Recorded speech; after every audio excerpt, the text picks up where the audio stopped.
supply system. So anybody that's been in the military and had to deal with supply, it's almost the same thing. And the people that run this supply depot are just as stingy as the military supply people.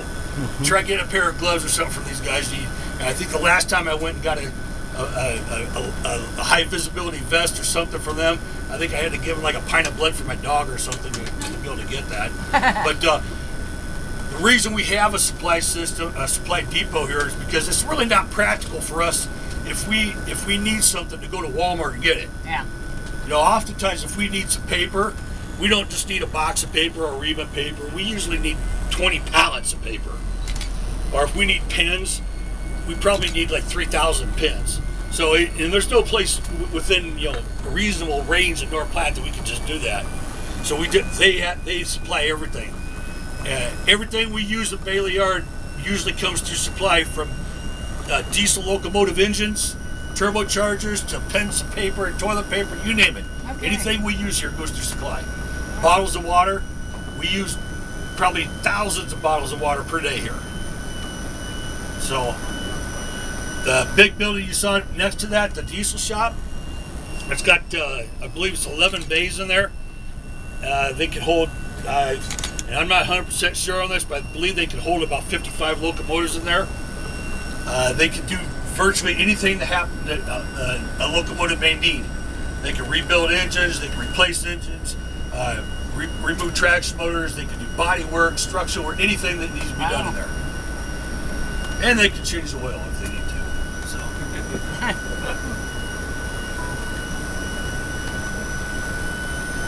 So locomotives being on this side have already been through the shop. And a lot of these things, like the ones you see on outside the shop over here, just needed like minor inspections or minor maintenance and things.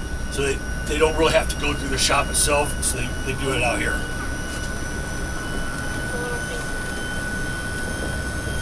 Oh, it's shift change. Sir? Yes. Quick question. Do you guys have to clean off all the graffiti, or do you just will leave it? The graffiti on the cars. Usually people wait till later to ask that question. I can wait till later. No, with the graffiti on the cars, we don't really have a problem with that here in North Platte, because most cars don't stay here that long. If cars that get humped through here are usually in the yard just a few hours to maybe as long as 24 hours, but not very often. As far as cleaning them off, one thing to remember is most of these cars are private cars. The railroad doesn't own these cars. So we won't do anything about it unless it's particularly graphic or lewd or something, or it's covered up the identification of the car. Because if you look on the side of the cars, it usually has a series of, you know, two to four letters. Then, you know, depends on how many numbers it's got on there. It'll have numbers right next to the letters. So if it's covering that up, they'll clean that off, but they won't clean the whole thing off. And then they bill the people that own the car. So, well, in the end, it's actually their responsibility. So you don't never want Union Pacific to do something that you're supposed to do it yourself, because, you know, it might cost us $3 to do it, but we're going to bill you about $800. So.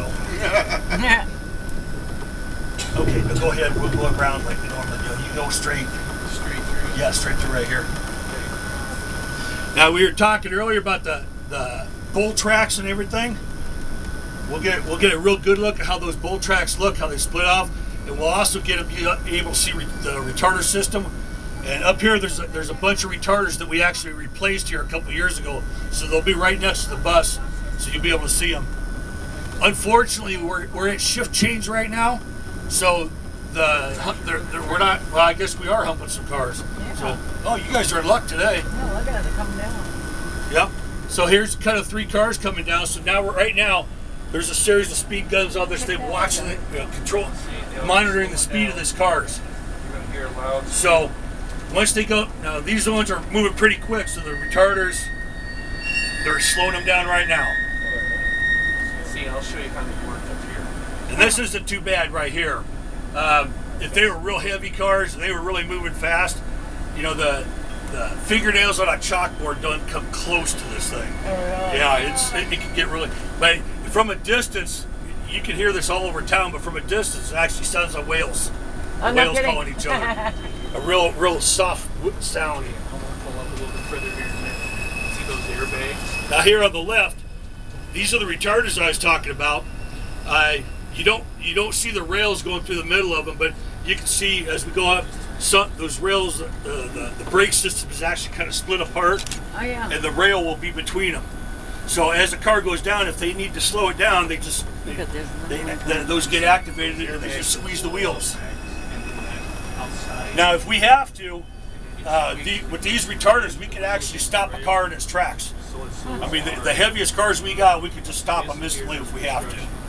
this So- here is already partially there. And here's your bolt tracks. You can see how they just kind of break apart. They're all lined together next to each other. Now, one thing to keep in mind So it just squeezes the wheel and with these, all the operations here, the retarders, the switches, how they throw automatically and everything, there's actually very little electricity used to do this. Okay, it's all done pneumatically. So we have to generate a great amount of air pressure to be able to do this. Huh. Yeah, my Craftsman 33-gallon air compressor wouldn't work. Yes, sir. Will a really strong wind affect how much you got to brake it? Yeah, if it's coming from the west, yeah, it'll speed cars up. Especially if you're humping an empty coal car or something. Yeah. It's just like a sailboat. Poof! Oh, wow. Yeah, I mean, an empty coal car is, you can get them up 50, 60 miles an hour in the wind. Oh, wow. What's the backup plan? So we got to make sure that's why we got to make sure they're secure. What's the backup plan if the car stops? It has to come. If the car stops and we can't, sometimes we'll run another car into it if it's going the same rail. Oftentimes though, we just go in, we shove the whole train over the hill and just give it a little shove and away it goes. So you guys get out there and push it. Yeah. Well, not physically. We have to use the locomotives to do it. Yeah. But you can, to answer your question, you can push a car if it's on the right grade. If it's on flat grade and slightly down, Really? you can physically push it. Oh, wow. Now this big building right here with these blue tanks, these coils and everything, Yeah. this is our air compressor. Oh, wow. This is our Craftsman air compressor. It's like 550 million gallon air compressor. So I have no idea how much air this thing generates. Yeah. I have no idea how much air this thing generates, but I do know that you probably don't want to fill up your truck tire with it. Yeah. Blow it real fast. Yeah, but it supplies air for this entire east hump area right here. Anything you see is blue, like there's blue pipes out there in the hump, and there's other blue canisters out there that actually hold, they're air bubbles that hold the air. That's all air related. Yeah, we got more cars coming down the hill. Oh, wow. see how they slip it down? Yeah, see those cars there? Just a second ago, if you notice those cars, they were coming down pretty good. They're coming down pretty Now good. they're barely moving. So they're probably loads, so they got a lot of inertia behind them. So sometimes the first set of retarders will slow them down to almost a stop, and once they release, within a couple hundred feet, they're flying again. So. You gotta have enough speed to make it to the end or wherever the couple at too, right? Right, they have to make. That's why it's all calculated how much they slow them down, Yeah. because that's that distance to couple. Remember, it's constantly changing as we go down, as we get closer to the car. It's getting smaller and smaller. Yeah, we go on.